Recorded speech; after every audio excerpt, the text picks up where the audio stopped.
Buhurt, catch the vibe we bring. Xander and Carly got this podcast thing. Nights with Riz and band to the spare. They slay the mic like they just don't care. Let's go! Buhurt, yeah, you know the name. Buhurt, in the podcast game. Turn it up loud and enjoy the show. Xander and Carly are ready. Let's go! You should be doing. It's questions that I had for myself. And I know... Oh, by the way, I was supposed to introduce myself. That's true. Sorry. Hi. Who are you? Me. It's me, Carly Winquest. And this is my co-host... Alex. Xander. Crap. You don't I know screwed your it own up. name. I don't know. It doesn't work, okay? It's Xander. Xander's my name. Xander is his name. Xander Crahan on Facebook, but... Nuh-uh. I changed it. You did? Yeah. When? I know it didn't make sense anymore. It was like the name I chose in the beginning because I do therapy work, so like I didn't want to get caught by, or not caught, it's the wrong word. I didn't want to get like my job find out. You changed your Facebook name?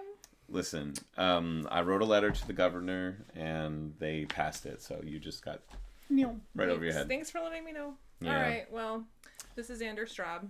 Yep. And today we're going to talk about, what are we going to talk about today? Well, aren't you? Oh yeah, that's true. You're supposed to introduce the topic, okay? So today we're going to talk about coming into Buhurt without really having a background in sports, athleticism, or like cross training of any specific kind. We have a lot of folks who have come in maybe from MMA or things like HEMA. Maybe they have football sorts of backgrounds. But in general, what we want to do is talk about what somebody can seek as their like learning path, What are the types of things to think about? Where are the places to seek out? And like the mentality you go into that with. Like we're gonna keep it pretty loose, but we're also gonna try to hit a lot of the key points that people might have questions about. And if we miss any, because this is a bit of a broad topic, if we miss any and you have any comments, please just shoot it in the YouTube. And of course, we'll just be scouring it, trying to make sure we can answer whatever we can. So yeah. Who did we bring on today?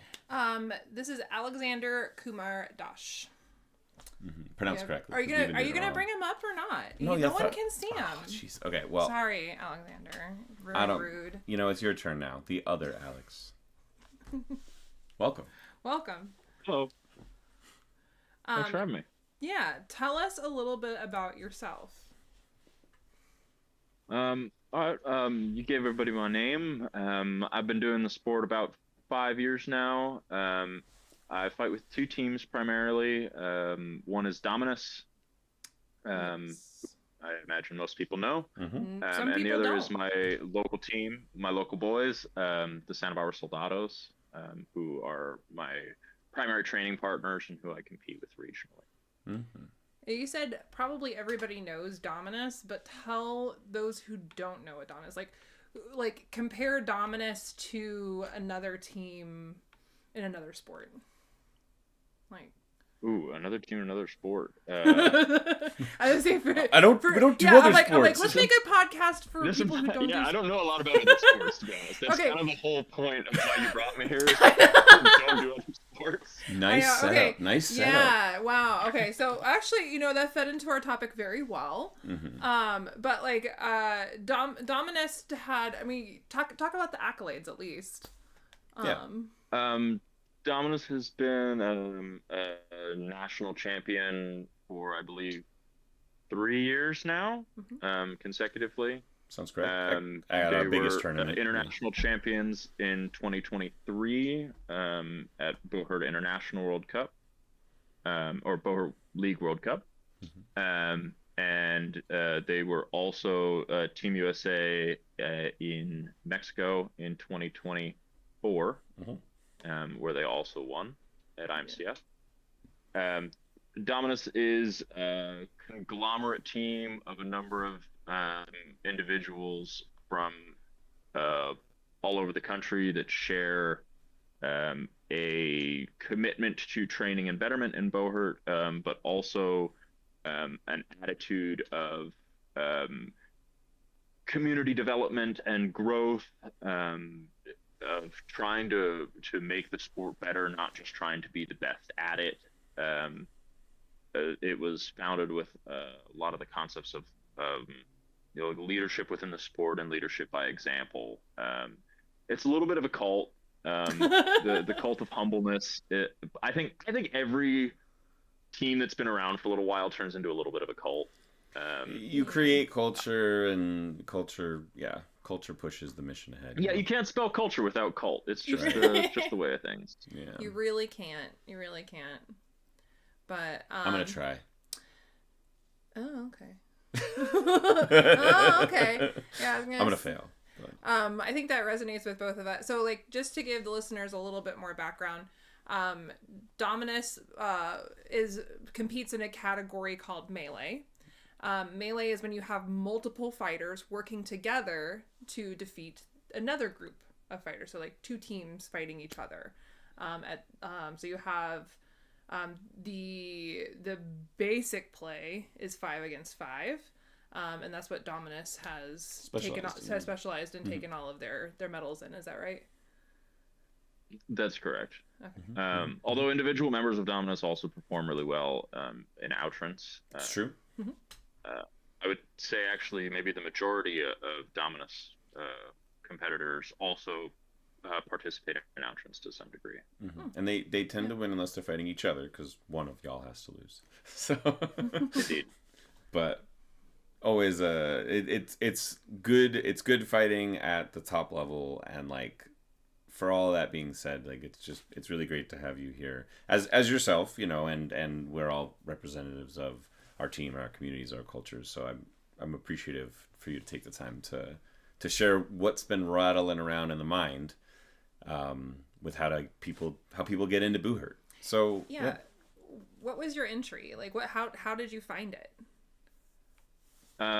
My mom called me some random day in summer and told me that I had to get down to Oak Park in Santa Barbara to see something at the Santa Barbara French Festival. She did not elaborate what. And when I got there, they had like a little cattle cage list set up, and they were doing duels, full armor. This was back in 2016. And I talked to them. I was 18 or 19 at the time. And I kind of talked their ear off about like, what is this? How do I do it? And they told me how expensive the armor was. And I was like, I'll be back, I guess. And it took me a little while. And it was actually, so the guy I met there was Lance Hoffman. He also appeared on Night Fight. Oh, cool. So it was when Night Fight came out, and I saw his episode, that I was like, that's the guy. That's like, he's still doing it. It's still happening. And that guy lives in Santa Barbara. And like, I have the money to do this now. Oh. And I hit him up like that day. I was like, hey, like, let me know whenever like your next practice is. And he was like, well, what are you doing in 2 hours? And yeah, so then I drove a long way and went to my first practice. And wow. I mean, like most people in the sport, I got pretty immediately hooked. Yeah. Yes. That was it. Yeah, I was like, which was great. Yeah, so you just trained a whole bunch, right? Like, you went through a training arc and came out, ready to go on the other side. So what was your first practice like? Like, what did you guys do? My first practice. Okay, so the very first practice I went to was not a Soldados practice. It was an Ordo Draconis practice. Oh, okay. Lance sent me with one of his guys down to Paris, California. So it was like a 4 or 5 hour drive. And we drove down there. And we did like a wrestling gauntlet, you know, like everybody wrestles everybody. It was like you wrestle everybody for 30 seconds or a minute or something, and it's like sort of a gut check. And we did what kind of wrestling was it? I know I'm asking a lot of questions. It was just kind of like Buhurt wrestling, like Mongolian wrestling. Takedown. Yeah, get him down. Like you're both standing and you're just trying to knock your opponent on the ground, right? Without going. Yeah. No gi Mongolian wrestling. Yeah. Right. Okay. Cool. And we did a little bit of soft kit Buhurt. And that's what I remember. I remember a lot of people threw up during that gauntlet. Was it really hot? Yeah, it was pretty hot. Yeah. Okay. Yeah, That's fun. that happens. Huh. Oh. So, do you think somebody who's new should expect to throw up, or do you think that I would call that too much? I would say like they're overexerting and they're not Agreed. getting Yeah. like it's fun, Like but I personally, and like now that I say it, of course it's going to happen at like the next practice. I have never puked from Buhurt. I've gotten a little bit close. I completely agree. Like that should not be a regular thing. I mean, it makes some sense for like new people, especially people that like don't have an athletic or martial arts background. Like pacing can be really hard, and they can overexert themselves very, very quickly just by kind of like lizard braining an armor for the first time. Kind of sneak up on them. But as a regular thing, if you're puking, you're going way too hard. Right. Well, and like people who maybe haven't trained their bodies for parts of time in their life, it can be harder to know like what is going to be too much for this type of training. Like, because when we get really excited, like you said, lizard brain, like we just kind of go. And it's like if somebody's like really enthusiastic and really excited, they will push their hardest and redline, in the sense that it's just like, we've all kind of been somewhere near there or been there, yourself. But it's like you just push so hard that you literally are forced to stop. Your body just stops. And puking is an example of that, But I think like that's a good part of the topic, which is talking about like the types of things we want to look for in how do we train our body. Like, what are we thinking about when we're showing up to those practices? Because, it's inevitable that somebody listening or somebody who goes to a practice for the first time doesn't get all the information they need walking in there. So like, what kind of stuff do you think about telling people? Like what comes up first? As far as like pacing, really more than anything, which is why I still recommend like running to people. I don't think running is the best cardio you can do for the sport. I don't think it's like that good for conditioning, but it's really good for developing a sense of pace. It's like running is really good for finding that like 70% that you can maintain the whole time. And that's the big, I think that's the big secret to cardio in Buhurt. It's pacing. Like you have to be pacing yourself at a 70% that is specific to you that you can keep doing the whole time. It's not just about like having the best cardio and just doing a lot of cardio all the time. It's like you have to be at the right pace that you can keep a consistent output. Right. Well, and I think, I was gonna say this is a lesson that I am relearning. So like I learned when I was learning how to build endurance, my understanding was that I had to push all the way up, like all the way to like 100%, and try to keep pushing my 100% out. But that's not. It does work, but it's not very efficient. It's keeping, like you just said, at 70% and maintaining that 70% that actually helps you grow your endurance better, faster, more efficiently with less fatigue. And like not redlining also lets you like avoid lizard brain. If you can be fighting and still like consciously breathing calmly, you're doing a lot to stay out of lizard brain. Right. And that keeps you making like reasonable decisions rather than like gut reactions. Yeah. Good. That's good insight too. I mean, we can always tell when I'm like, I was just pointing out, I'm like, I know when I'm in zone 5, like I know when I'm like way redlining, because like I feel it in my body and then I get really short. Short in like response and in thought process, like it's harder to think out a full. Like we trail run, so like trying to decide like which go left path, or right, left or right, and my brain and just fall over. but I mean, me too. It's for like everybody's brain in some way. As you get higher up in your heart rate, as you get more like stress hormone, cortisol, just adrenaline, all the different chemicals that get flooded with your brain to keep you alive, because you're literally fighting for your life according to what your brain thinks you're doing, because we are in a way.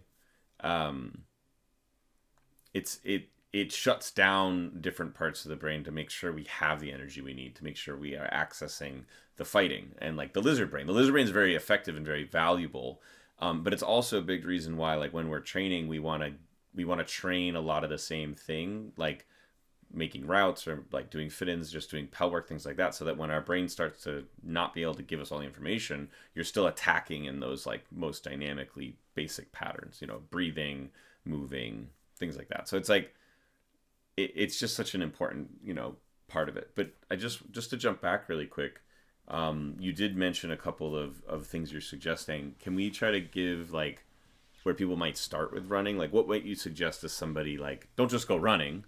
Like, do you have an idea? We might have one. If you know, what do you have? You can think about it together. Yeah. So we start almost every practice with a short run, and it's not even really like a warm up. It's certainly not like cardio. The idea is we just run like a little less than a mile. We probably run like 3/4 of a mile at the beginning of our practice. And the point of it is like, that's kind of our social time. That's when we like just talk to each other and, you know, how's your life going? What's going on? And it's pacing. Gotcha. If you can run at a good pace and carry on a conversation, you're probably right about at that 70% mark. Mm-hmm. It means you're not breathing too hard. It generally, if you can run and talk, you're at a pretty reasonable and sustainable output. Mm-hmm. And it's just to kind of teach you, like, this is the output. Like, before we start practice, this is the output that you should be shooting for. Mm-hmm. That's really good because it I gives I people think it's like, really helpful. yeah, it gives people like a place to anchor onto again. Like, oh, that's the feeling I'm looking for. That's where I want to bring my heart rate down to. You know, that's where. And it that's fits where, really like, nicely you know, into training too, because you want to talk to your friends. right. And like, I like the little bit of a conniving, like, oh, well, if you want to talk, you got to be running. You know, like, kind of reminds me of like old football, like, because, you know, when I was growing up, I did soccer and football, which just, you end up doing laps. And you're like allowed to talk, but if you stop doing laps, you get in trouble. So like, kind of reminds me a little bit of that. One other, just a quick side note, for running, what you might look up if you want to research more of this on your own, it's long, slow distance, or LSD. It's a good way to look up some recommendations that might work for you outside of what we've talked about. So. Mm-hmm. The Buhurt podcast is officially recommending that you do LSD to improve your Buhurt performance. Yes, and I'll do it again. LSD, baby. Thanks, LSD. We're sponsored by LSD. Oh. And I highly recommend looking up stride tutorials as well, because it'll really help you be able to run with less effort. Mm-hmm. Which is better for you in the long run, and it'll make your first runs a lot easier. Better for you in the long practice. But yeah, it'll make it easier for anyone who's just getting started running, like knowing and practicing how to step properly. Can actually do a lot for you. It did a lot for me. I thought I knew how to run, and then I watched and I was like, you know what, actually this is a lot better. Mm-hmm. Yep. So but that's just one comment. Like, I know we were talking a little bit before we started the show, and you said that you have like no background in anything, like at all. More or less. So you were born 5 years ago. So like in school, I did track and field and cross country. I did cross country. I was terrible at. Track, I mostly did jumps. Not super applicable to Buhurt. And then I did a little bit of call it like independent study HEMA. I was mostly just bullying my friends into sword fighting me in a park with not even close to enough protective gear.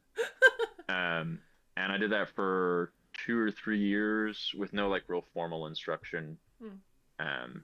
Before finding Buhurt and finding a home. Gotcha. Cool. So you came from, at least you had some sport, like, so you knew how to move your body, how to push your body, how to like, you know, like ask more of it than you typically would from the couch at the very least. Mm-hmm. Yeah, like I did a little like Olympic fencing in like 5th grade. I did Olympic fencing for a little while, and like really, I think it's because my dad wanted somebody to sword fight. Yeah. Does your dad sword fight? Yeah. Runs in the family. Yeah, my dad was a fencer in college, and he was big into it, and then he studied abroad in Japan in college and did kendo. Oh, cool. That's cool. Yeah. Yeah. So what does he think about what you're doing now? He thinks it's crazy. Wonderful. He thinks that it's like he when I got into the sport, I mostly wanted to be a longsword duelist. Yeah, you like, look like a longsword duelist. Sorry. Sorry, toxic boyfriend came out. Sorry. But at first, I just wanted to like longsword duel. I just the sword fighting was cool. It made cool ting ting noises. I think longswords look cool. It smells like sulfur in your helmet when they hit you enough. Yeah, exactly. And I was kind of mildly bullied into doing melee. They're like, yeah, well, if you want to do longsword duel, you have to do melee. I was like, okay. You're like, what? That's antithetical. Yeah, it ended up being a great call. I had a lot of fun. The first melee I was in, I had a grand old time. And got a limp. It was after I started doing, like, I think my dad understood longsword dueling. That was like, that looked enough like kendo to him that he like, okay, I get it. Yeah, we're in. And then he saw me like getting smacked in the head by a two-handed axe, and crucified while somebody beats you with an axe, and that's the point where he started thinking I was kind of nuts for doing what I was doing. Well, and then you're his baby. He's like, "Whoa, no," like. So you came in with like some sword interest, some, a little bit of like cardio-centric sport, but solo sport, of course. So you're not really working on a team, and also like a lot of your background had no team at all. I mean, outside of like the camaraderie of running on the same earth, track and field. Not trying to be rude to track and field guys. I've never understood the team in it. My bad. But so like coming in, with not really having much of anything. I mean, you did get the opportunity to show up for like a fully fledged team, which gave you, I'm sure, a lot of different things to be thinking about, a lot of recommendations, So like that being said, we're here to talk a little bit more about like what are the things people want to be really thinking about when they're coming in. So like, what do you feel like you missed in that first year, 6 months, 3 months? Like, what was kind of like, what would you change about that initial startup for yourself? Man, I'd start grappling sooner. Okay. Explain that. Again, like I came in with a real like sword fighting focus. I really wanted to sword fight. Still love sword fighting. Mm-hmm. This is not a knock on sword fighting. Sword fighting's great. Everyone should do it. It rules. And I had to be sort of cajoled into doing melee. Even after I started doing melee, there was a good 2-year stretch before I started really taking grappling seriously. Mm-hmm. And it being less like me just like kind of like it took 2 years before I started like cross training. And I think getting specific coaching from someone in a grappling art is what I would do sooner. Okay. It made a huge difference. It was a really rapid trajectory change when I started doing jiu-jitsu. Even though I don't think like jiu-jitsu is not as like 1-to-1 for Buhurt as judo is. Right. But I still think it teaches an enormous amount that is extremely useful. Mm-hmm. Oh yeah. And I would love to have done that a couple of years sooner. Mm-hmm. What was your like initial, like what was the first connection that you made between jiu-jitsu and Buhurt? Like what did you feel, or movement you made, or like light bulb went off? Like the lesson that I was taught on like early days of jiu-jitsu, that I have applied like ever since, that I tell all my guys, like when you're attacking, you want to take space.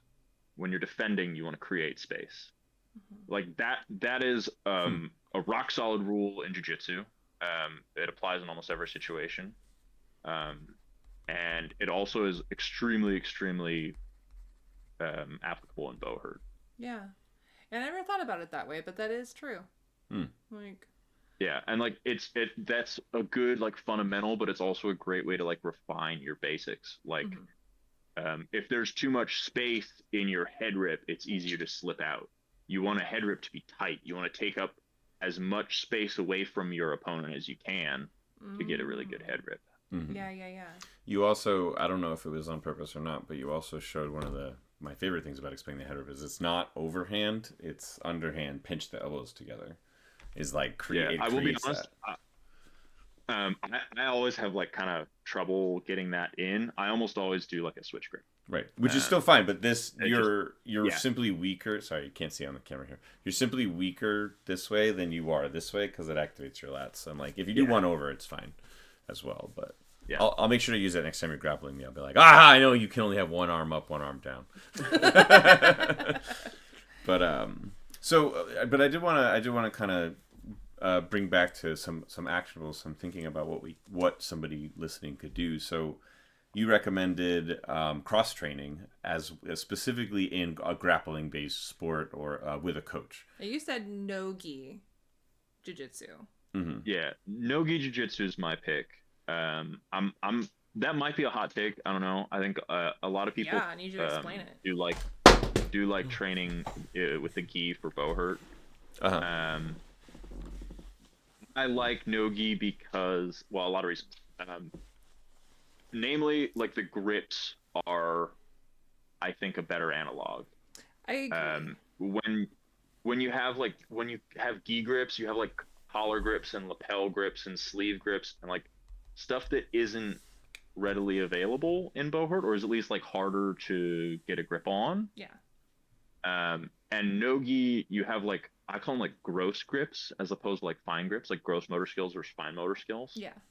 And it's a lot more like whizzers and underhooks and collar ties, like sort of more like wrestling-y control positions that I think are much easier to translate over to Buhurt and armor and having shit in your hands. Yeah, I agree. Actually, now that you put it that way. Yeah, I mean we've been doing judo as much as physically possible. It's a lot. It's a lot.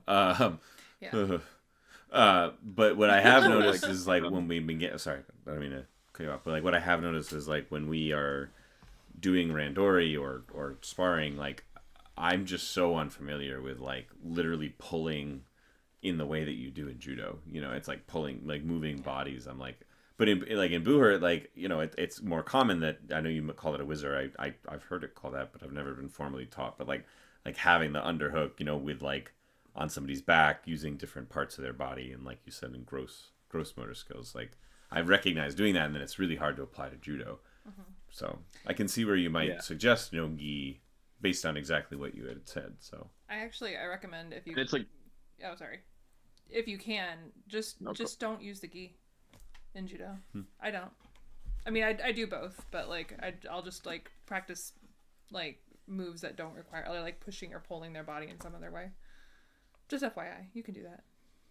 Damn, I should do that. You should do that. Sorry, please. We cut you. We both cut you off. So now, what would you like to say?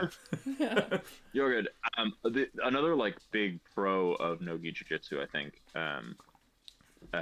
is its increasing applicability to outrance. Yes. There's more ground game than ever in outrance, and being on top matters. Being on top matters so much. And in gi jiu-jitsu, like it's a slower game. You can play from the bottom a lot more, I think. Don't take me as like an expert in jiu-jitsu. I am a proud 3-stripe white belt. But 3-stripe. Hell yeah. How long you been doing stripes, baby. Too long to be a 3-stripe white belt. But I think like in no-gi, there tend to be a little more like wrestling. The meta's a little more wrestling heavy. The particular club that I go to is extremely wrestling heavy, and there's a lot of emphasis on being on top, and getting to the top and staying on top. And that's so important in absence right now. If it goes to the ground, you want to be the guy on top, and you don't want to lose that. And I think no gi emphasizes that better than gi. Huh. Yeah. I think it might be interesting to note for our listeners too that like Outrance recently, I think it was just last year, added unlimited ground fighting time. So it used to be either no ground fighting. I can't remember because it was BI. Well, it was Buhurt League, then BI. But we've had like a lot of rule changes and changings of the guard recently, so it's kind of hard to keep it all together. But things are starting to settle, and it's kind of a newer thing that we have unlimited ground fighting. A lot of other formats allow you to go to the ground. You can go to ground together. And you can score points from the ground, but a lot of formats will stop the fight at a certain point and rise the fighters back up. Right. This change for unlimited changes the game a lot. Please, sorry. Yeah, even in like in MMA, I think you have 15 seconds of ground time. Like 10 in amateur, even for 15 in seconds. pro, yeah. Thank you. Sorry. And like even in that space of time, being on top matters. Like you score points from on top, you control the fight from on top. And if you get taken down and you can sweep the guy, like that is all the more to your advantage. Like top game. Definitely.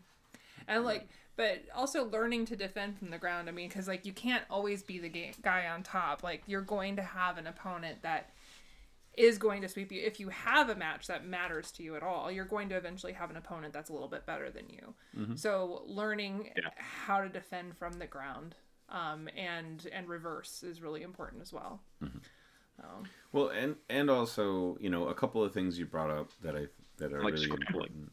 Yeah, is like just the fundamentals of moving up your body and somebody else's body and wrestling. Like learning how to move somebody else so that you can change their position, apply pressure to them, you know, things like that. Like going to some form of formal grappling practice has a lot of translatable value.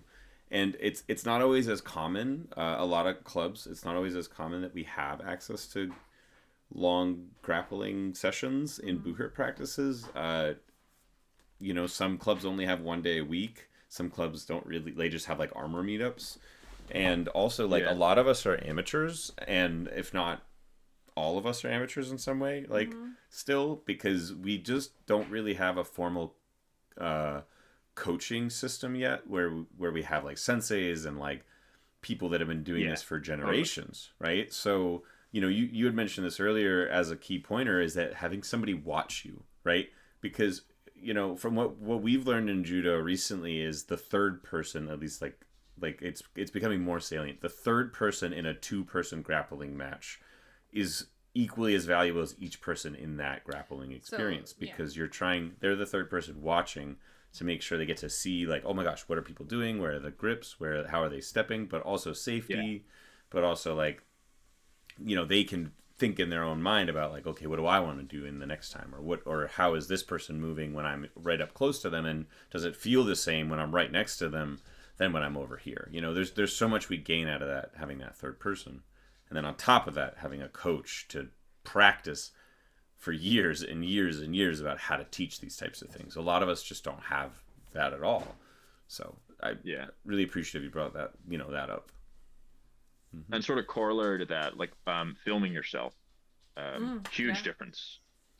You can catch a lot of, like when you're training mostly alone, if you're like starting Buhurt and you're in a place where there's not a team super nearby, and like you are for whatever reason your own coach. There are a few things you can do of more value than just filming yourself doing stuff and practicing. That's true.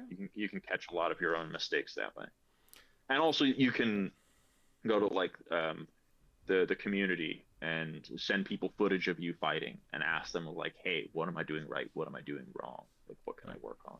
Yeah. But many people are very super valuable, welcoming, you know. Yeah. I like to do a kind of like I'll do like a session or like however many reps I'm going to do of something that I'm working on. And then go back and watch it and before I move on to the next set. So that way I make sure I make any like of those small corrections that need to be done. Like I'm not moving my right foot forward enough or, you know, whatever it is. Right. Something you learned Yeah. So that way you can correct in the moment. I think it's really important to do it as you're practicing instead of just reviewing all after, just as a note. Mm-hmm. But yeah, that's valuable. Mm-hmm. Well, and like it's really uncomfortable to do it at first. So for anybody who's maybe tried it and like put it down, I actually started doing it while playing World of Warcraft, which is weird, but like I was doing like raiding at a high level, and so I had to study to get better, right? And I knew that when I studied it was valuable to me, but it was really uncomfortable to watch myself play and train and practice and, you know, and anything, because it's just like, oh, look at that dumb guy, you know what I mean? Like, I don't know, but oh god, you look so bad when you look at your own footage. It's so brutal.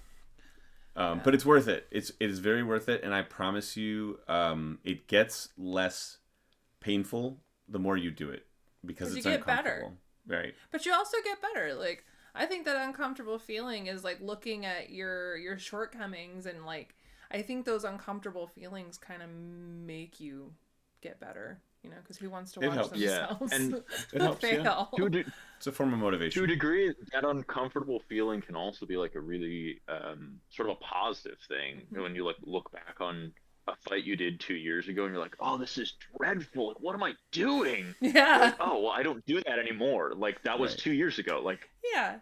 these are things I have corrected. Like Right. it's uncomfortable because I've gotten better. Right. Yeah. Yeah. And, like, it's a good measure. It can also give a little bit of a pulse to how you talk to yourself. It's a little in the therapy brain world, but like if we constantly find that we're viewing everything we're doing as bad and like not as like, oh, I'm getting better, or oh, like I see where I can improve, you might be talking to yourself more negatively in your head than when reviewing the film, or like you learn a lot by thinking about yourself, you know. And that is something that like we recommend in general, is to be like, hey, our goal is to get better at Buhurt. Maybe that's not exactly your goal, but like a lot of people, they really want to get better, and this is something that helps, is doing the uncomfortable thing by watching yourself and really studying and thinking about like, am I stepping to the left when I in my brain think I'm stepping forward, things like that, you know. Like when I strike, I noticed by watching my film, I strike with my upper body and not with my whole body, right? And I've gotten better at it because of watching it. I thought I was striking with my whole body, but I realized I had put a lot more tension into my shoulder that I didn't know about, right? And by watching it, you know, because we don't always have a third person, a coach, a friend, you know, the film helps a lot. So great suggestion. Mm-hmm. Also, I think everybody should keep a journal, like recording what you're doing, recording your thoughts, recording the things that you're working on, and setting intentions for yourself and writing them down it does so many things for you. And like my favorite turn of phrase is like, you cannot improve that which you do not measure. And so journaling is a really good way to like keep it track of like what you're working on and measure it in some ways. And it helps with even those intangible things. Like my Buhurt journal is full of like just notes that I got from a teacher, or like things that I worked on, or things that I'm working on that I want to remember for next time, or like and a lot of it's just like what I practice, like power work, 100 reps, whatever it is, right? And then it tells a story through my Buhurt journey that I can go back on, glean more from, or go, oh, I remember that, like, oh, I should incorporate that more, or, you know, whatever it is, and see your progress. It's so valuable. Like, everybody should do it. Mm-hmm. Do you do it? I completely agree.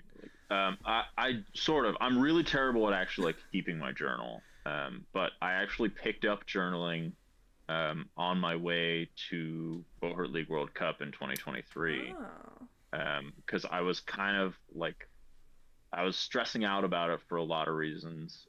It was like between 2022 and 2023 is like when I started trying to be like seriously competitive about Buhurt, and like I got very serious about my like training and conditioning and stuff. And I had kind of lost sight of the fact, like I became so obsessed with like getting better at it that I kind of like lost sight of the fact that I liked it. And I was like going to do this like, you know, the highest profile fight I'd done, you know, like the World Cup. And I was like kind of not excited for it at the beginning, because it was just like an object of stress. Yeah. And I started journaling to like kind of remind myself that I like doing Buhurt and that I do it because it's fun. And I went into that tournament with one of the better mindsets I had to that point, and like had really a lot of fun at that tournament and performed in a way I'm very proud of. Dude, you won at journaling. Yeah. Yeah, but yeah, I completely agree. Like that's a great awesome. way to set intentions and to I don't know, get at the core of like why you do Buhurt and why you like it. Yeah. Y'all are both cooler than me. I don't have a journal everything. yet. Yeah, I'm such a loser. But I know I've been journaling since I was like a young girl. Like it helps. It helps so many things. Like but I definitely have a journal for like everything. I have a journal for Buhurt. I have a personal journal. I have a work journal. I have a truck journal. I've got notebooks at the wazoo. She has a truck. I do have a truck. There's a journal for it. There's a journal, journal for my truck. Yes, which is great. I mean, don't get me wrong. I mean, it's just like maintenance and like keeping notes and like track of purchases, that kind of thing. Well, But, and just as an aside, one of the things journaling really helps with is putting things in your memory. Even if you never reference it again, the physical act of writing down something that you're learning or that you learned and then going to Incredible sleep. mnemonic device. Just don't forget to go to sleep. Journal and then at some point sleep, because that's when it will like defrag and go into your brain in a way that hopefully you'll be able to remember in the morning. yeah. And then actually I forget what we learned, but there was like a protocol we learned where you want to like try it again like the next day or something like that, because I don't know, don't quote me, but I know there's some ways to. Well, I was gonna say, maybe Probably knows. Tanner Cox is like actually a really good reference for this. Is like this is how I learned about it. Is like we would go in. We used to at SJK we had two practices. We had a morning Saturday practice and then we had an evening Sunday practice, and that gave us like most of our weekend to do whatever the fuck we wanted, get crazy on Saturday night or whatever, and then come back ready for practice on Sunday. But what I thought was really cool about that is he would do soft kit practice on Saturday morning, teach us a bunch of stuff. We'd practice it all Saturday, go home, go to sleep, get back up, try it again in armor. And I thought it was a really good way to learn and teach people, like a bunch of people, and get them to practice it, you know, those new skills right away. But the going to sleep part, very important. Yeah. Having a little processing time. Yeah, it's a great way to not like overload people with information. Yeah. Right. That was something I really liked. Like some of the first like competitive Buhurt work that I did was going to Daniel Krug's like melee camps that he did, and it was very much the same thing. It was like 2 or 3 day camp, and you would like learn a bunch of stuff one day, and it would all be like dedicated to training. And the next day was just melees, just pick up melees all day. That's cool. So it's like learn a bunch of stuff, sleep on it, and then apply. Really cool. That's a good design. And constant like round after round, like that gives you so many opportunities to like experiment, try something, be a little bit risky, and see what actually works. I think those camps were also like really just good for the community. Like it was mostly West Coast guys, but it was like at kind of a time of flux. You know, like HMB was starting to like there were a bunch of competing organizations, you know, like IMCF and HMB, and also like ACL or ACW at that point. Yeah. And it kind of got everybody on the West Coast together to like just do some Buhurt. And it was like a very positive thing for the community that I think brought a lot of people together to just like get to fight with and against people that they would normally never have the opportunity to fight with and against. Right. I also had access to that kind of stuff pretty consistently. At the hall, we would run pickup melees like all the time, where like every 6 months or so, we would like just make a random, like 3 random teams and just have chapter matches like every other weekend, which was awesome. And then we had a couple, we had a couple of seminars, but like just getting to do melees where you're not at a competition, like you're not trying to win a tournament, or you're not trying to like tournament fight. You know, it's just stand up, go do melee stuff, fall down. And there's no stakes if you try something and it sucks and you lose. Like, right. Yeah.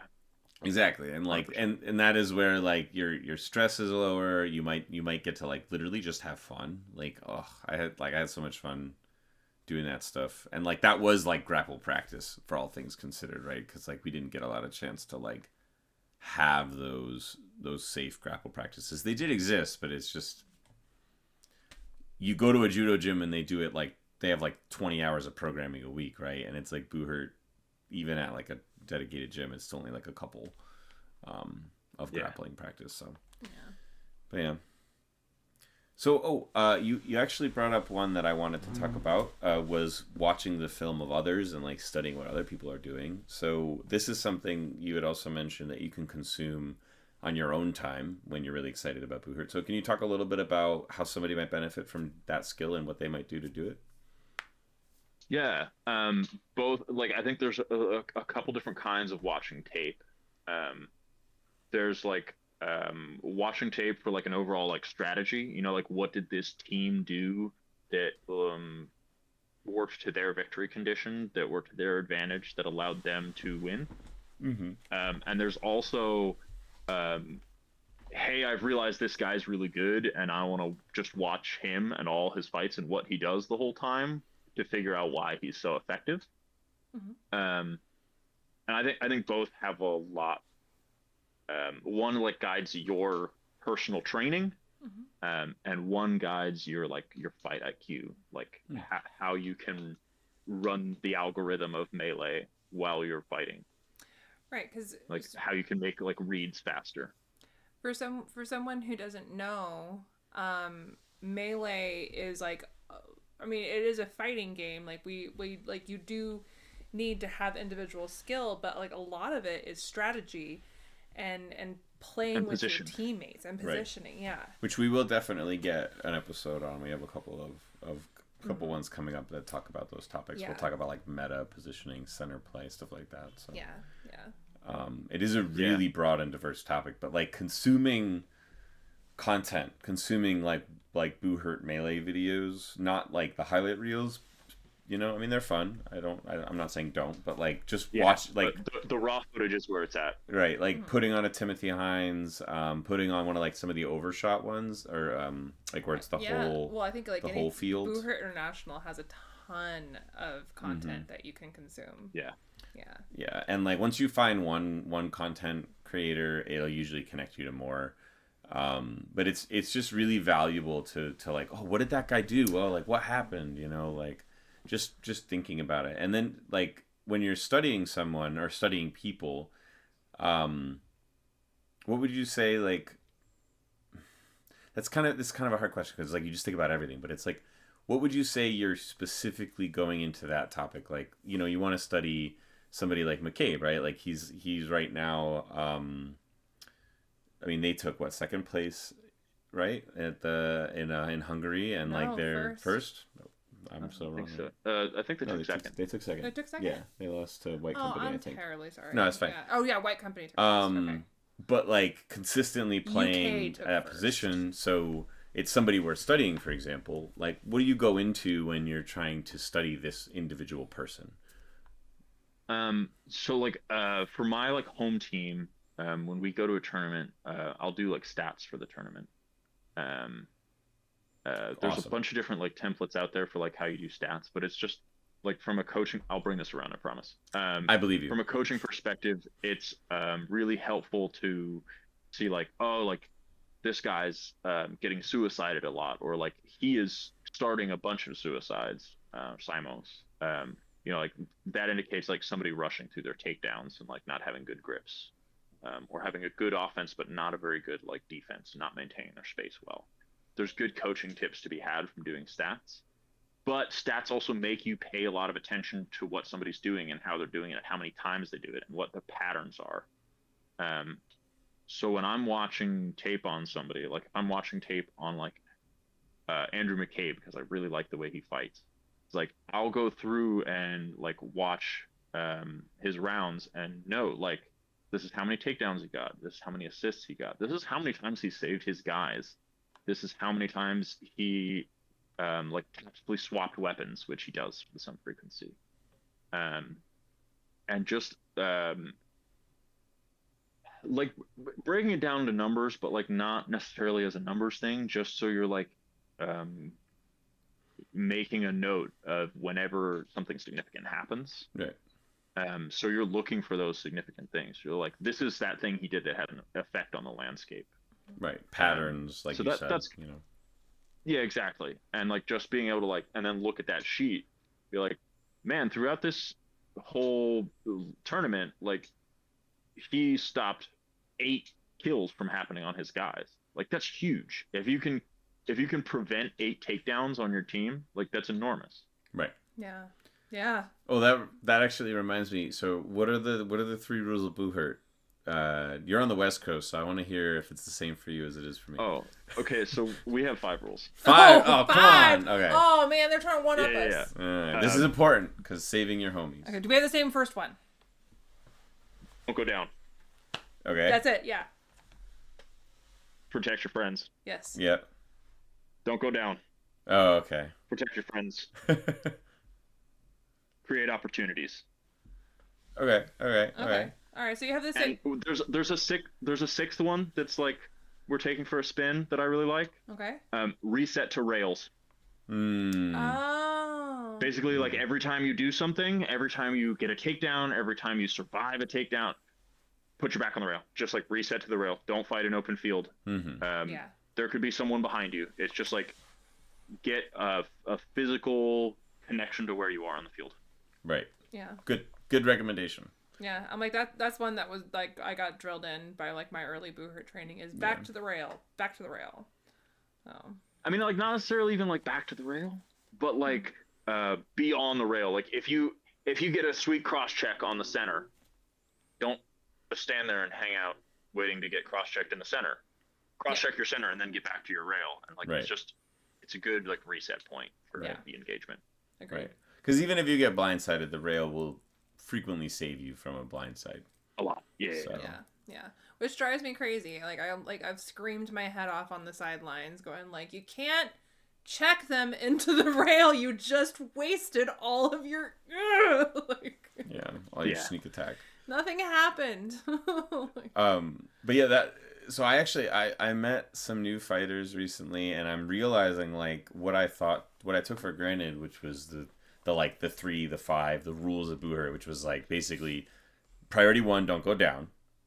Priority 2, save your teammate. Priority 3, you can get kills now. Like as long as 1 and 2 are there, you're allowed to even try, right? Like that was how we that was like how I learned like the rules of Buhurt. That's like, our version of that is like create opportunity. Precisely. Because it's not necessarily like you can get kills. Right. It can also be like you can also set your teammate up. Yeah. Right. Yeah. Right. And I frequently find myself playing more to can I set up my teammate to get a kill more than like do I get a kill. Success rate, who knows, but like that's what I tend to do with my actions. So like that is a really good thing to call to newer fighters and just to all of us like over and over and over, because like what we say matters, and like get kills is kind of the fun, like listen, you don't get to get kills until you save your homies and until you're not down, because if you're dead you can't get kills, and if your homie's dead you lose. So like don't just focus, because like the goal is to help people not like focus on kills, right? Because I mean you also mentioned stats, and I've had a lot of people do stats for the various like teams I've been on, and what I noticed right away is like people, myself included, get really caught up in the kill death ratio, the KDA, because like that's just what we're so used to, and it's also like the most glorious stat, but you recommended a lot of stats that had nothing to do with your kills or deaths. Can you talk about like why those might be more important? Go ahead. I was gonna say they do. Yeah. Sorry, I was just being All right, totally fine. I was gonna say, so like, you said saving your teammate, like, how does that look, and how do you sort of recently started looking at saves. My home team at our last tournament, we had like a lot of saves, more than usual, I would say. That's awesome. And I've started paying a little more attention to that. Also, like, when you do stats, do you consider kills and assists the same value when compiling your KDA? There's an algorithm. It's not a 1-to-1. I can tell you that. Yeah. But I didn't write the like, algorithm. I just get told it a bunch, and then I'm like, I'll remember it one day. When like filling in someone's like KDA, I will add their kills and assists together. Because a lot of times, like, the guy who actually executed the kill, he's the guy that got the kill, but it wouldn't have happened without the assist. Right. So like they are of equal value because both of those things contributed to the scoring action. And it's a good way.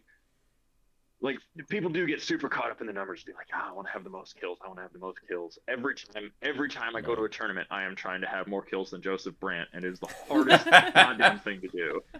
Jeez. Joseph Brandt's your teammate, right? Yeah, on both of my teams. Oh, yeah. That's cool. And so for that reason, like, adding assists in makes a big difference, because it sort of like reinforces for everybody that, like, assists matter too. Like, assists will get you that, like, that bigger number. You'll get that little, like, dopamine rush from seeing a bigger number on your KDA at the end by passing your teammate a head rip.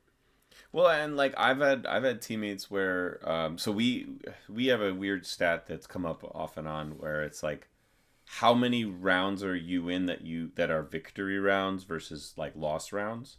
And we've had fighters who, for example, their like kills are a little bit lower, their assists are decent to the high, and their deaths pretty low. But like, so you look at their impact and you're like, their impact's like not, it's not a large impact, but they're in every round we win, and it's like figuring out kind of more of, how do we use those stats as a reference point to give people like, hey, what are we doing that's making us do well? What are we doing that we need to improve on? That kind of stuff. Good. It's like Moneyball stats. Okay. Yeah. I was gonna say, do you ever? I don't know Moneyball. Sorry. Moneyball is a movie about the Oakland A's baseball team, where basically, like, they started selecting players based on statistics other than batting average. Basically, like, looking at like off meta statistics to try and find consistent performers. Like, how many times does this guy get on base? And it's like sort of the same thing with Buhurt. Is like, okay, he doesn't have the most kills, but like, every time we put this guy out there, he either gets his guy or simos with the guy. Like, he's almost never a negative value. Like, that's not your like standout player, but like, man, it is damn good to have some guy you can rely on 90% of the time to either get his guy or at least neutral value another guy. Right. Gives you more opportunities. It's like, that's very usable. Right. At least is not a liability is also like a big thing. Exactly. Like, and like consistency. Any consistency in like how somebody fights can be like used and you can work on it. Well. Yeah. You can work with them. Unless they're consistently eating dirt, then they get to watch a lot of Buhurt from really up close. Nothing better. Yeah, right. We were talking about the 3 rules of Buhurt, and I think that it might be beneficial, and like kind of why we're here too, is talk about like how we do those 3 things. So like, how would you train, and what are you doing to stay up? Like, is it just grappling practice and going through that, or like one thing that I would point out is like, I do a lot of foot drills, and like, I know that is like integral to fighting in general. So I recommend foot agility drills a lot to anybody who's just starting. What about you? For each individual rule, Fighting people that are significantly like have a better offense than you and like just trying to survive. Like a lot of times when you're fighting somebody that's better than you, you'll get got because you tried something and they countered you. And I think it's really valuable to just like do like defense only rounds where you're like, okay, we're doing a wrestling gauntlet and I'm going up against, Joseph. Joseph's a real strong guy, often gets me. Like, all I'm going to do is try and stay up against him. I'm not going to try and take him down. I'm not going to try any of my own stuff. Like, I am just going to try and be impossible for him to get a good position on. Because, like, sometimes that's what you need to do. Like, it's good to recognize when you are outmatched and you're like, okay, I'm just going to survive this encounter. And then my team will come and help me, hopefully, at some point. Right. It is... You don't want to try something on somebody that will counter you. It's better in that scenario to play a defensive game. Really quick, you reminded me of another thing that I take for granted that I don't know if everybody knows. So there's it's like the rule of threes, which might be the wrong name for it, but you want to spend about a third of your time fighting people better than you, a third of your time fighting people that are about your skill, and a third of the time fighting people that are less experienced or less skilled or that you're better than, however you want to say it. All of them have different intentions. So you just brought up a really good point about what you can benefit out of fighting people better than you. Like, most of us spend a lot of our beginning years fighting people significantly better than us. It's just, if it wasn't that way, then I wouldn't do Buhurt, because Buhurt's competitive and challenging. That's what's fun about it. So I want people to be really good and much better than me so that I can eventually try to get there, So also getting people about your skill is like an opportunity for more competition. That's where that's when you have like your white belt on white belt, you have like your ranked competition, or maybe like, your local club's traveling and you're going to another local club and you got your captain and your other captain like pair up, like, hey, you guys are about similar, pro fights, outtrans, whatever you end up doing. And then you have, your opportunity to fight against people that are less skilled, less experienced, worse than you. That's a chance for you to make some of those more aggressive plays, practice some of those more techniques-driven throws. Maybe it's about like working in those your 1 versus 2 guys, stuff like that. So, highly recommend those. 100%. That type of stuff. So thanks you gave me the memory to bring it up, because I always forget about that one. So yeah, how do you practice? So let's see. We talked about practicing staying up. How do we help people? Like, what kind of actions, what kind of things that we do in Melee actually support our teammates? Oh yeah, because you've actually been studying this through Andrew McCabe. So. Well, sorry, we're talking saving people. Yeah. Like, saving people's like, it's hard because it's very like in the moment. It's not usually like a question of like positional advancement or anything. It's like you really have to have like a good reaction to a situation. Often just like focusing, like trying to get your buddy's posture back is like that's a lot of what McCabe does. Is like he'll run over and basically just like push his own guy's head up, and that's often enough to save them. It's basically just like bailing them out of a bad situation as quickly and as briefly and as efficiently as you can. And like, if you can just reset your guy's posture, cool. He's good to like work on his own for another 20 seconds or so. And like, this is sort of like the other topic we'll probably talk about is like 2v1 training. Yeah. Like when you're like fighting 2v1, breaking grips on your opponent, like communicating with your partner, like trying to make sure that you aren't like losing the 2v1. It takes, I don't know, it's difficult. It is generally quite difficult, I think, to train like saving people. Sure. I have a couple of recommendations as well, like some things that I've learned over the years. So like you said, pushing heads is really good, but like pushing opponents' elbows up to like if somebody's in a headlock, or as we see all the time, like you'll have a haft that's holding over your teammate and they're bent over and like they're dead to rights, but they're doing their darndest and they're staying up and they're probably not going to go down. But if you go to like pull their opponent down, you're going to pull them both down. So shoving those elbows up and over where people are weak, you know, where you're able to use that strength from the earth and you can push the maybe elbow. you're weak on your elbows, but not me. Dang it, Carly. This is also like a great place like to plug falchion wrestling again. Like, something I love about falchions is like you can slip them into almost any grip. So like as a little extra leverage, if you're trying to like break someone's grip, you can slip your falchion in there and use it as a big lever to lift their elbow up and to help get your guys out. Right, so It's like a bit of a crowbar. Fixing the posture of your teammate by assisting in breaking down the posture of your opponent. You can do this by like messing with their feet.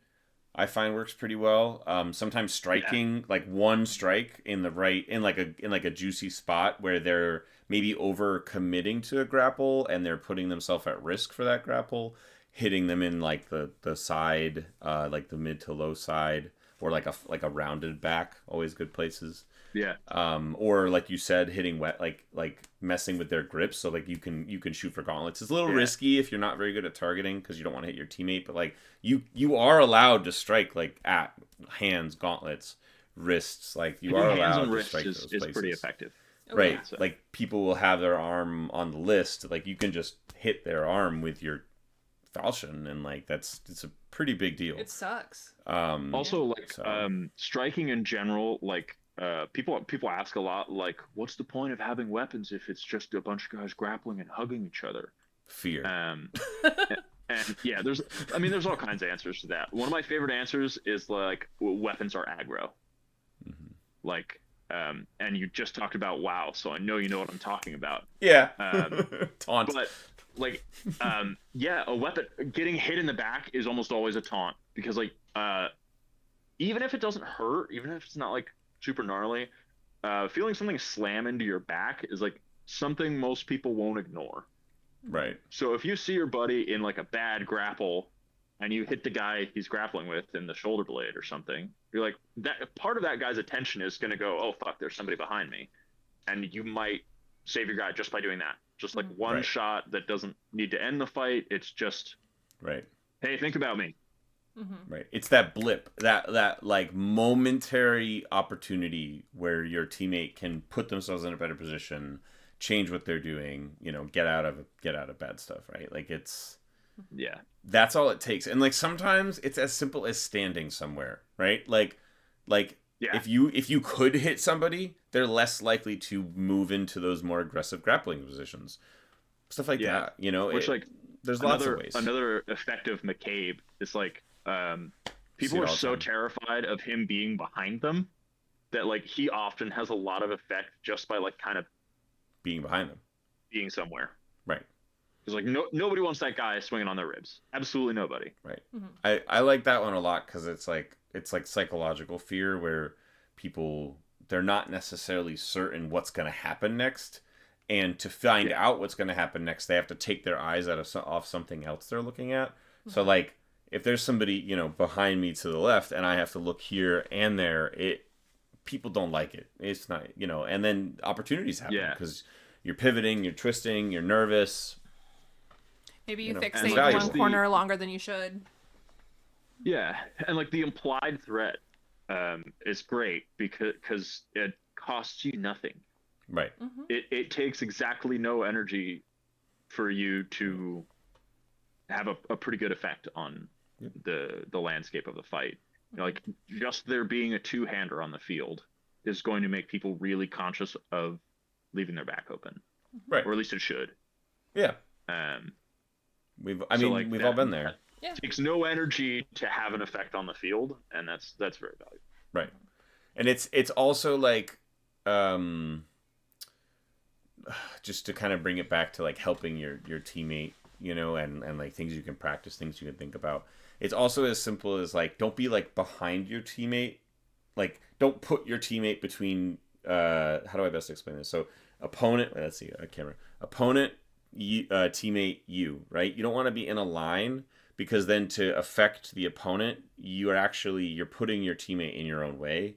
And so like if you go on more of a triangle or a diagonal where you're both able to affect that opponent, that's other ways where you can like help your teammate. Because like if you're trying to help a grapple from the back of your own homie, and like you can't touch the other guy at all, I mean, now he's just fighting a one-on-one and you're off in La La Land, you know, like like we've, you know, I've been there, and like, but if you are stuck there like momentarily, like maybe you guys are on the rail back to back, like teammate to teammate, those are great ways to like break grips. Because like if your opponent has like an overhook on their body and you're on the side with the overhook, I mean, you can just hit that arm or move it up, you know. But for the most part, like you have more effect side by side an opponent, or just not in a line.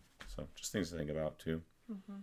So let's see. Like a lot of what you guys were talking about are kind of like they are like skills that you can actually learn, but like a lot of it is kind of like knowing what to apply when, right?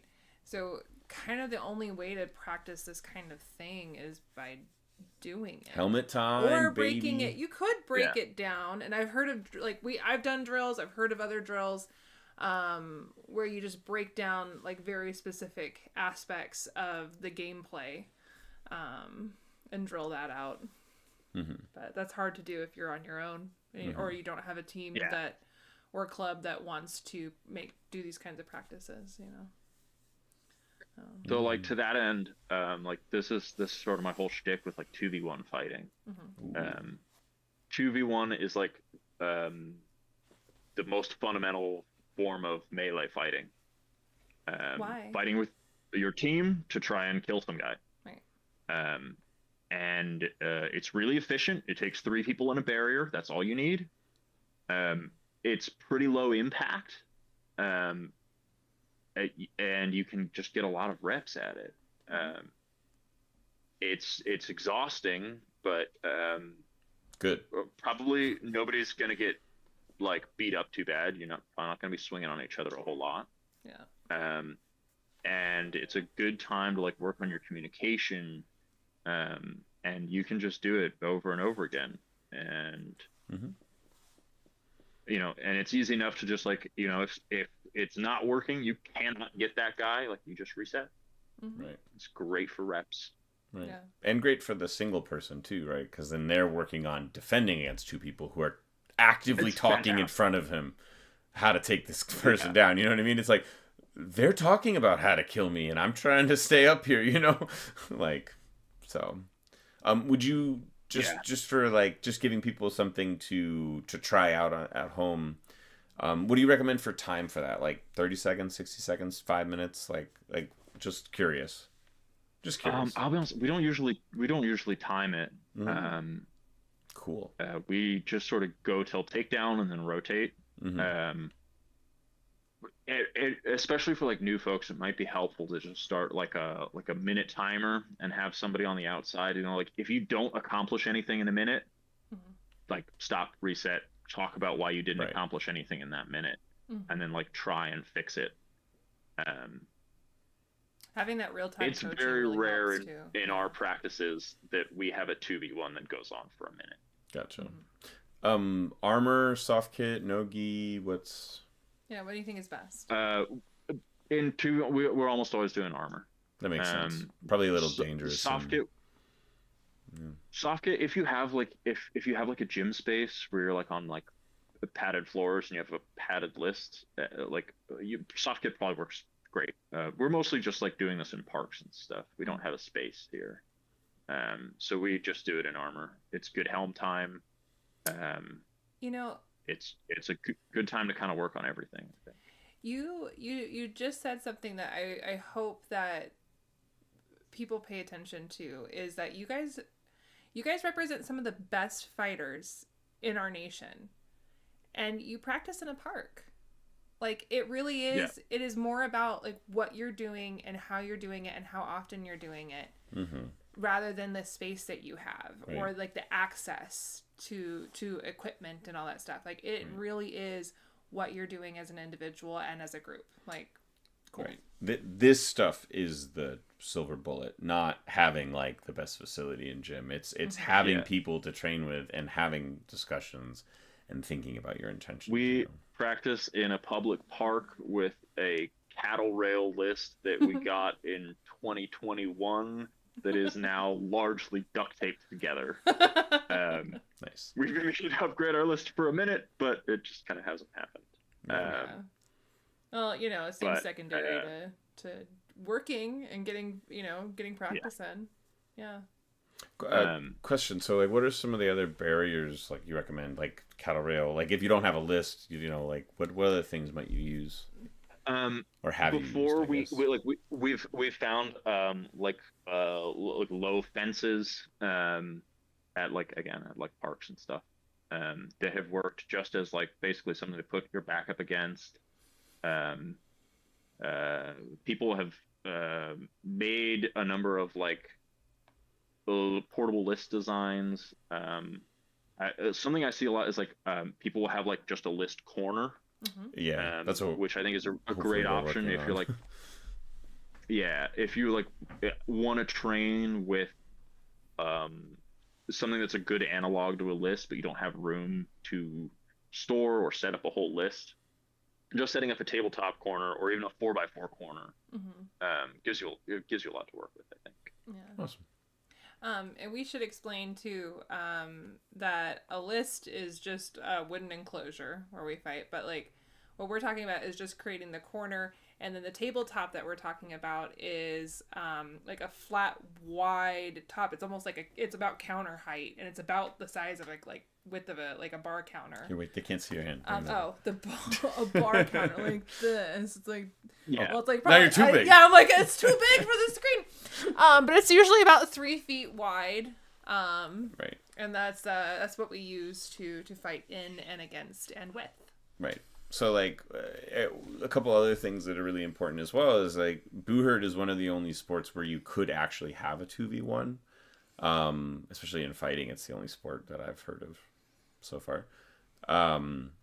So that is very fundamental, extremely fundamental. Yeah, I mean, like I would go so far as to say like you should have a 2v1. Like the reason we do 2v1 is like that's what we want more than me having a really killer Osoto that I get kills with. Is like what we want from our team is for any two of us to be able to work together to effect a takedown. And like you mentioned, like it's also really good training for that one guy because the ability to occupy two fighters for an extended period of time allows you to create a micro 2v1, like a numbers advantage for your team. Right. If right out of the gate you can occupy two guys, the rest of your guys are fighting a 4v3. Yeah. Mm-hmm. Which is obviously hugely, and you'll like sort of new tactics are beginning to become reliant on leaving one guy alone for a minute. Something Dominus has started to do, something that Johnny Porter's seen the Vagabonds has started to do, right, is the concept of like a weak side. So rather than doing the standard Buhurt formation of like 2-1-2, starting to have one guy alone on one rail. So you're essentially baiting them to 2v1 you. And you're sort of counting on like, I think my guy can survive a 2v1 longer than your guys can survive our 2v1. Right. Right. We've Matagos have played this before. Mixed results. Mm-hmm. But it's something that we want to keep trying. It's definitely like it's high risk, high reward, because you are like you are almost certainly putting somebody in a 2v1. Mm-hmm. Right. And at high level, that's a really dangerous thing to do. Right. Yeah. Yeah. I'm like, and that's played out for us because the higher level teams that we've tried to do this with have beaten us. Mm-hmm. But like teams that are on our level or before have not. Mm-hmm. So. Yeah. Because it doesn't really take long, like you're gambling on like, I think my guy can survive a 2v1 for 20 seconds, and I'm gambling that my team can get one of your guys in Mm-hmm. 20 seconds of a 2v1. Yep. Right. So we've talked about a lot of things, a lot of different things for people to try, a lot of things for people to think about. I did want to make sure that we hit general fitness and like general physical preparedness, GPP, just a little bit, like just something for people to think about when they're looking for workouts, like in the gym with weights, like anything like that, because I believe it's a really important foundational piece to Buhurt, is finding a way to train your body to be more prepared for these types of activities. We didn't really get a chance to talk about it much, so I don't know as much of your opinion, Alexander. So, like, what do you look at when you're thinking about your general physical workouts, like your general physical preparedness, and what people might look to? Man, I probably have like the least orthodox fitness regimen that anybody has in a competitive scene. I don't Hot really take. like going to the gym. I do go to the gym occasionally, but like other than like doing like I do like Muay Thai for conditioning, and for like power generation and stuff. I run on the beach with some frequency. Like it's really like you gotta find training that's fun. I'm a big believer in like the best kind of training is the training you do, and you're more likely to do training if it's fun. Yeah. And like if it's rewarding. I know some people like suffering through big heavy stacks of iron at the gym. That is not me.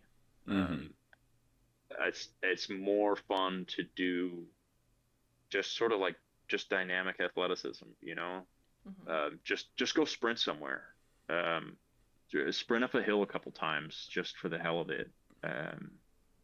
I wouldn't say I do anything like super regularly. I just sort of like follow my fancy. But you do train. I mean, you do like But- train in Buhurt a relative amount, which is does Yeah. most of the job, I'm sure. But in that way. Yeah, I'm at, and like Buhurt and jiu-jitsu and Muay Thai, like I'm doing a lot of like physically active and athletic things with my body. Yeah, so you're But, building like, skills at the it's same not- time that you're building your conditioning. Right. And that's like, I don't know. People made the point that, well, like weightlifting just measurably improves athletic performance. Yeah. And like, that's very true. But I have found of myself that I won't do a lot of that because I don't think it's very fun.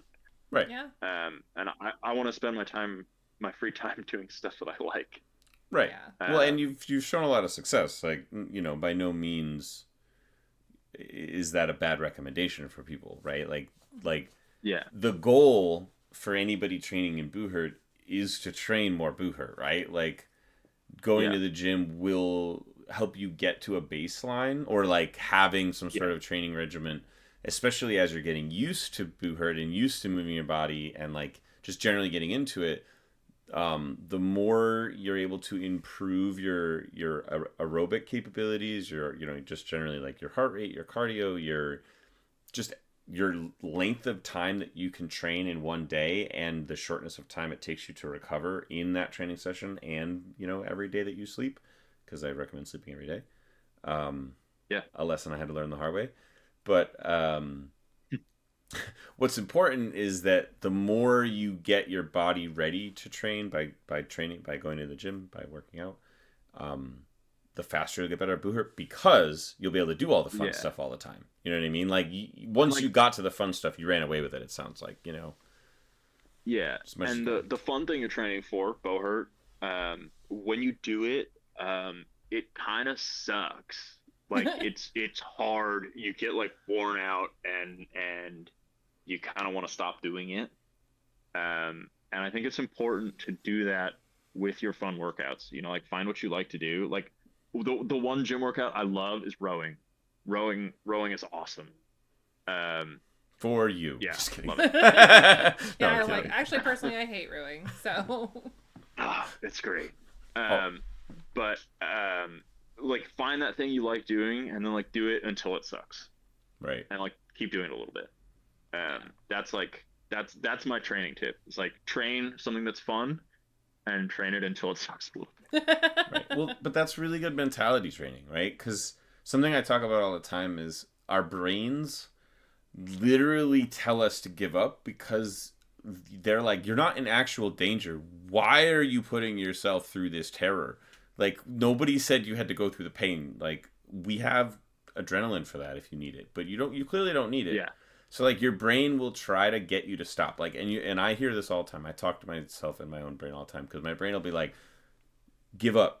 And I'm like, well, no, I have more energy than this. I know I have more energy than this. I've trained, I've done this hundreds of times.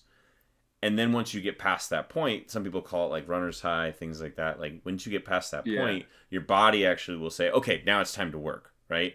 So in doing something that you like until a little bit of that breaking point and then going a little bit further, you are training your mentality and just like your general, like how you show up to training, how you show up to fighting, your mindset, you're training it there too. So it's a really big thing. I highly recommend it. So I'll tell people at practice that like they're fake tired. Yeah. Because like especially like new people a lot, they'll come and they'll do some rounds and it'll be really difficult and they'll like maybe like start feeling like they're gonna puke a little bit and be like yeah like take your rest, like catch your breath, get back to it, but like don't get out of armor, like do more rounds. Like you're fake tired. Like you think you're tired because it's really difficult and you're getting a lot of like negative feedback, but like recover a little bit and do more, because I guarantee you your body isn't as tired as it thinks it is. Yeah. Like your body has a lot more in it than your mind most of the time. And so like when your mind's telling you to quit, it's like just rest for a minute, get your breath back, and like get more at it. Like you got more in you. You're fake tired. Anecdotally, like I experience this almost every workout session that I have. Like the first 10 minutes are awful. Like I don't know how I'm going to get through it. Like it is terrible. The rest of the time it's fine, but if I stopped as soon as I was like, "Oh, it's too hard." Like I would never complete a workout or an activity or whatever it is that I'm doing. Mm-hmm. So. That's like with rowing. It's like I actually only like rowing after about the 12-minute mark. Up until then, it like pretty much sucks the whole time. That's about right where it is for me too. That's why I hate it. I haven't done it for 12 minutes yet.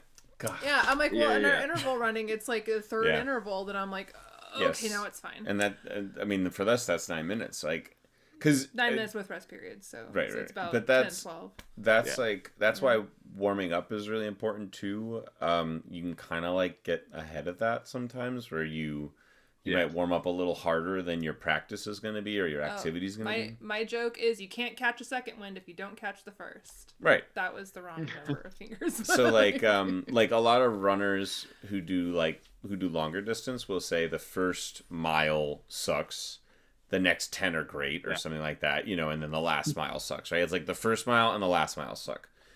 But once your body is ready to work, you kind of got to like trick it into work mode.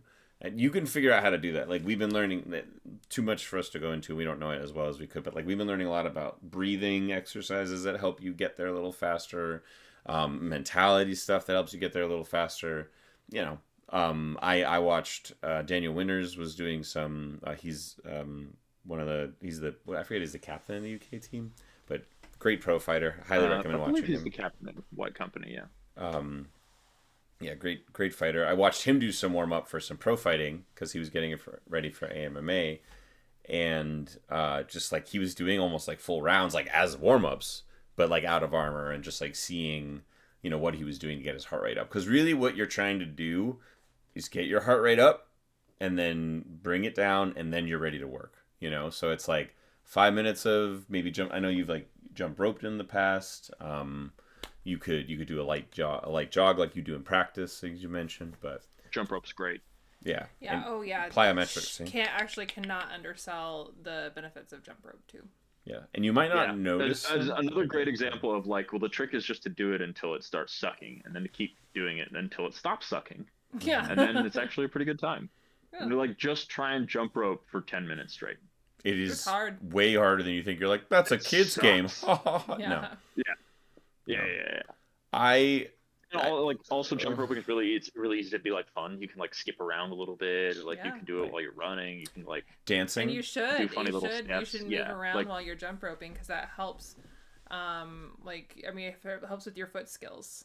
Like it really does. Yeah, 100%. Craig Ivey was a huge proponent of jump roping as like Cool. cardio and like nimbleness. Another and really good coach. I think that's yeah, and also like for a fairly large guy, like Craig was nimble as hell. Yeah. So I definitely took that to heart when he was like, "Yeah, jump roping is the cardio I do." It's a plyometric. Is that correct? Am I wrong? Yeah. Yeah. So it's just like a fun one. You just do thousands and thousands and thousands of calf raises. It's like, I know we talked about running as like the first recommendation, but like there are so many ways to not run and get the benefits of running that if you're looking for it, you'll find it. Jump roping is a good example. Like, for example, I'm using single arm clubs as like a running analogous. Whatever. And like analog. There we go. And like we're using trail running, which is like not long distance running. It's a lot more fun because we're running through the woods. Just more fun. Yeah. You don't have to just run, but super like cool. find something cardio centric ish that you can do for like 10 minutes. Like Rowing. Yeah. rowing is a great. And, bicycling. Running over like a trail or like obstacles. It's So like much I run fun. on like a really rocky beach. Yeah. So it's like it's not just like, you know, getting on a treadmill and just sort of like zoning out. It's like you have to be really mindful of where you're putting your feet and like your balance the whole time and like overcoming obstacles as you go. Go have and, fun. Like, yeah, way more fun than just like zoning out on a treadmill. I think that is the salient point of finding training that works for you. That isn't like specifically Buhurt training. Try stuff. If it's fun, just do it.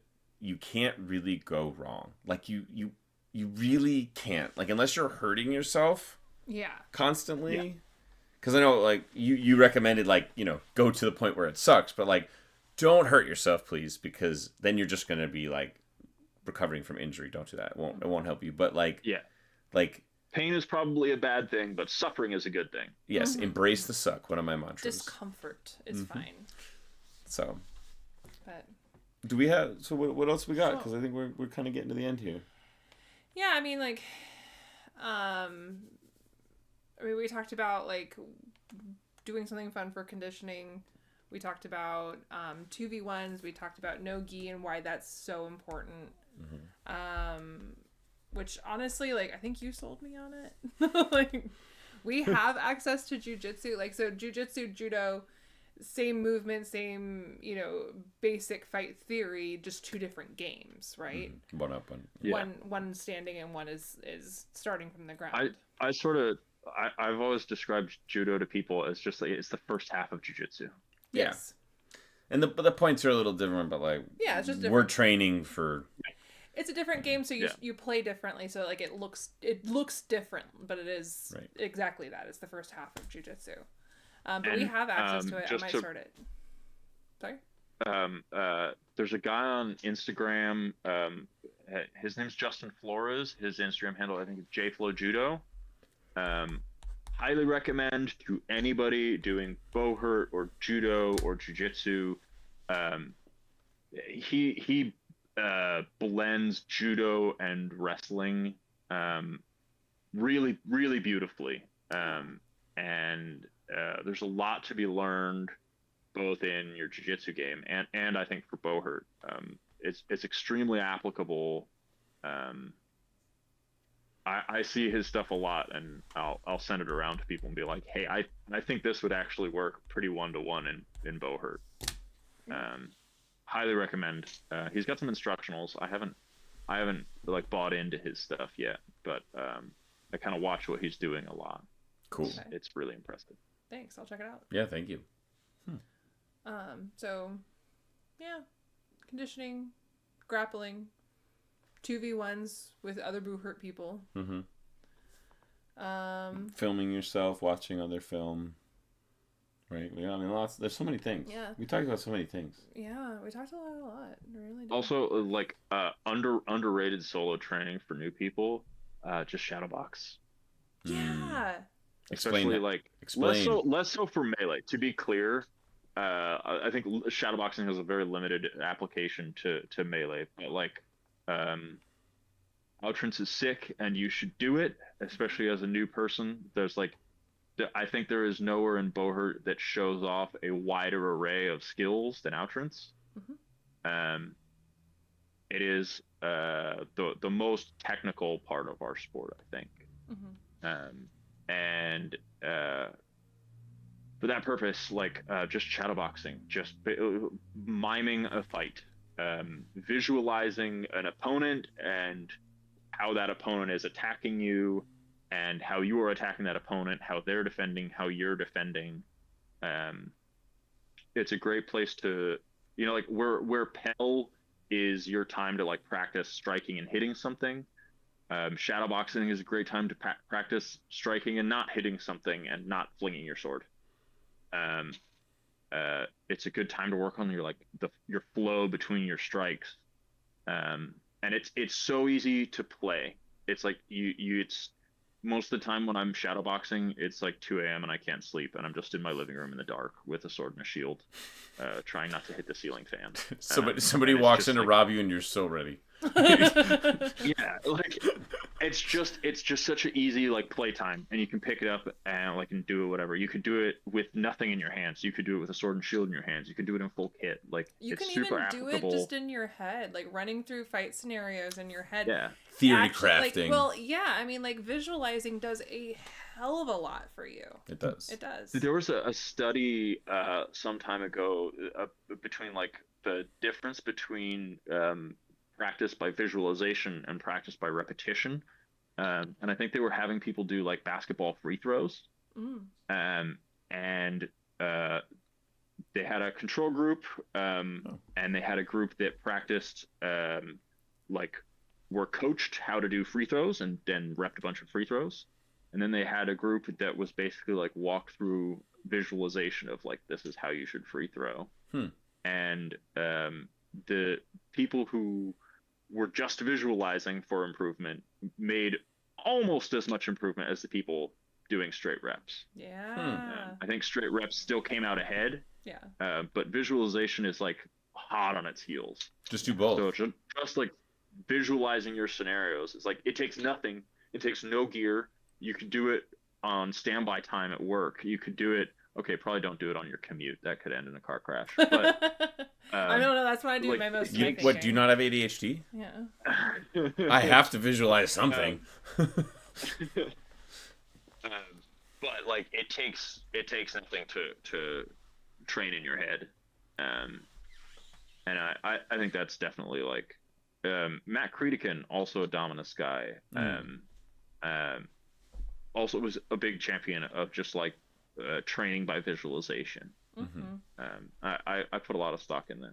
That's cool. Yeah, absolutely. It also helps you continue to like engage in Buhurt and work more towards like that intrinsic motivation, because big deal. Like we don't all have a lot of access to Buhurt, and Buhurt takes a lot of time in so many different ways. So just like if you're interested in doing it, you have 3 people here saying you can just think about it more and get better too. Yeah. I mean, truly. I'm like just playing around with it. Like, do you ever see the video of Demetrius Johnson imitating a bunch of other MMA fighter styles? That sounds hilarious, but no. He does a really good job of it. Somebody's just like naming off other like big MMA fighters like Conor McGregor, Khabib, and he's just doing like a mime imitation of like their stance and the way they fight and the things they do. And it's sort of a great like example of watch tape on somebody and like that you like to watch fight, that you think fights well, and then just like while you're shadowboxing, like imitate their fight style. Yep. Yeah. It's not just pretend time. Like pretend time is actually becomes real. That's time. everything. Pretend time's everything. Everything's made up. That's true. Well, and like that's how I learned how to punch with more like punch through people, was like watching other people. I'm like, well, why are my punches like just hitting the guy?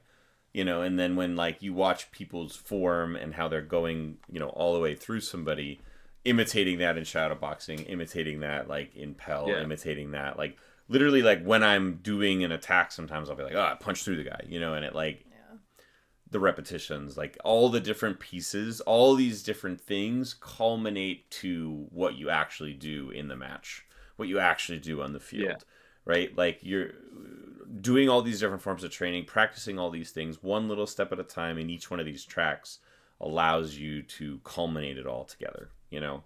And like just to give people out there who maybe like are struggling with motivation or you're like hitting a wall, it's pretty consistent that people suggest it takes about 2 or 3 years before things really start to sink in.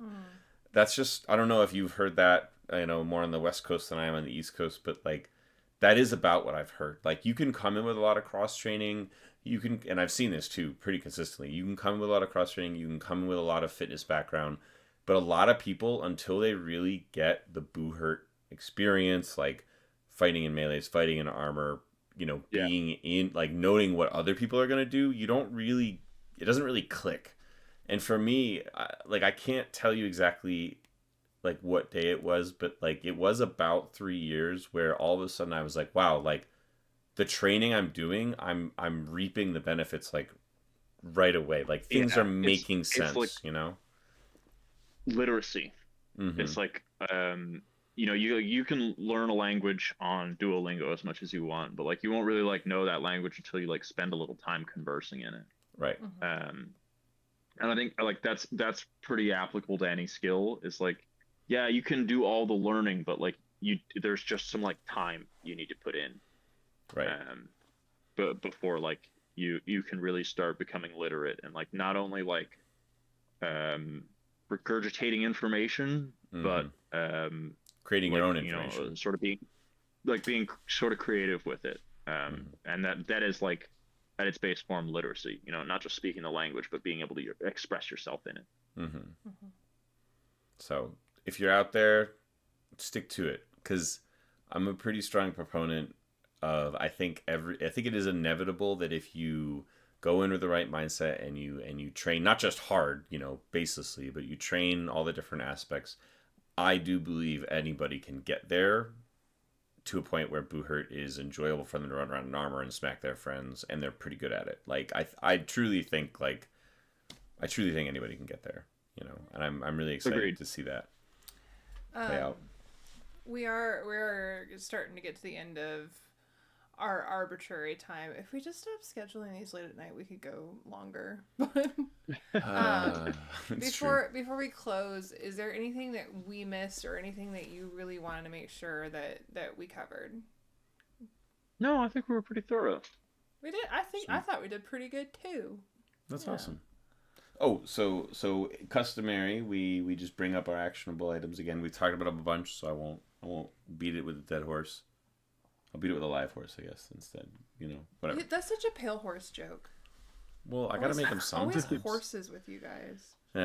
It's fine. All the teams in America are horses. Next up, Dominus is gonna ride a horse. So many horse teams. Okay. All right. I digress. Okay, so action items that we talked about, we'll have them in the notes as well. Join a no-gi jiu-jitsu club. Talked a lot about why that is the case. Just to kind of pair it a little bit, cross-train. Boom. Number 2, 2v1 sparring.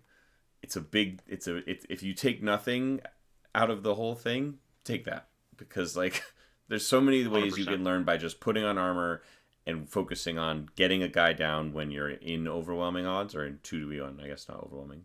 And that other person can defend in a 1v2. So collaborative fighting. Precisely. Yeah. Something that's unique and cool about our sport. Right. It is 100%. Basically the fundamental part of melee fighting. So you know, with that, like, thank you for being here. What do you have coming up next? Oh, thanks for having me. What's on your mind? Oh yeah, of course. I was so excited to have you. Honestly, I was like, I knew you weren't too. Like, I was like, yes. Yeah. Thank you. I gotta have another Alexander. You know. Thanks for thinking of me. Yeah, of course. I don't really have anything on the books right now. I'm hoping to do a little bit more pro fighting next year. What's your weight class? A little more melee focused. I sort of sit on the line between middleweight and light heavyweight, but I traditionally do light heavyweight. Okay. Sorry. Mostly because I'm running away from Johnny Porter. Smart. The first and only loss on my record is Johnny Porter. Man. Smart. For some reason, I thought that would be a good idea to be my first pro fight. He was very kind to me, and I had to scrape a lot of paint off of my helmet. But what I do want to plug is the Ventura Melee Mega Bowl. It's our local West Coast event. Well, we have a couple, but it's ours. It's my team's. Joseph does it. It's at the Ventura County Fairgrounds. It's been better and bigger every year we've done it. Last year we had almost 500 people come and buy tickets to see it. It's just getting better and better. And if you are on the West Coast, you should come. And if you aren't on the West Coast, you should come anyway. We really like my actual pitch. What I really want, my dream for Mega Bowl, women's teams. It's been like the West Coast has yet to like have a really contiguous like women's team. I think LA has just assembled a full melee team of women recently. But like it just feels like they have not had a lot, like women in general have not had a lot of traction on the West Coast. And I think if we could get one or two well-known women's teams to come to Mega Bowl, other women's teams would consider it worth coming to. And I think that would get the ball rolling. I think that would be great growth for our local community and great growth for our community at large. Agreed. So if you're the captain of a women's team, consider coming to the Ventura Melee Mega Bowl. And so when is it? We've traditionally done it over Memorial Day weekend. There's some flexibility in that, but look for it around Memorial Day. Okay. Cool. So be looking for it around May 2026. Yeah. Okay. Cool.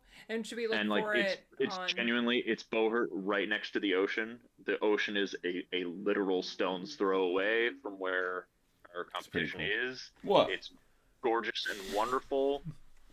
Coastal California is always lovely. You would. I just want to go do Buhurt in California. I haven't done true. it yet. It's true. I know. It's pretty nice. It's pretty nice. I'm not gonna lie to you. Yeah. Alright. I'm so sad we didn't get to this year. Yeah. So, Carly, I know that we talked earlier about how you're going to ask Alexander how to turn people away from clubs when they show up. What do you think? What I really want to ask is, like, who's the most toxic club on the West Coast?